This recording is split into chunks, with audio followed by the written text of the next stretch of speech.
TJS party అధ్యక్షుడు professor Kodandaram Kamareddy జిల్లా collector Jitesh పాటిల్ను కలిశారు. మాస్టర్ ప్లాన్లో అనుసరించిన విధానంపై కోదండరాం అభ్యంతరం వ్యక్తం చేశారు. మాస్టర్ ప్లాన్ రద్దుపై కలెక్టర్ సానుకూలంగానే స్పందించారని, రైతులకు అన్యాయం జరగకుండా చూస్తామని చెప్పారన్నారు.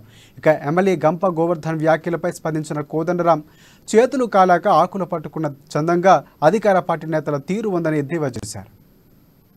మీరు ఈ మాట ముందు చెప్పి ఉండే వాస్తవానికి స్థానిక అధికారిగా ఆయనకు పాత్ర ఆయన రైతులకు కానీ ప్రజలకు కానీ నష్టం జరిగే సందర్భం ఉన్నప్పుడు ఆయన జోక్యం చేసుకుని పై అధికారులకు చెప్పాలి, ఇక్కడ ఉన్న అధికారులకు కూడా దాన్ని వాళ్ళ నోటీసులో ఉంచాలి. ఆ పని ఆయన సీరియస్ గా చేసుకుంటే ఇక్కడ దాకా వచ్చేది కాదు కదా. ఇప్పుడు మేము తప్పనిసరిగా ఆయన మీద బాధ్యత ఉంది, దాన్ని మొత్తంగా గ్రీన్ జోన్ ప్రకటించే విధంగా చర్యలు తీసుకోవాలి. ఆ గ్రామాల అభివృద్ధి కోసం రోడ్లు కానీ డ్రైనేజ్ కానీ వాటి కోసం ఓ ప్రణాళికలో మీరు కావలసినటువంటి ప్రతిపాదనలు పెట్టాలి.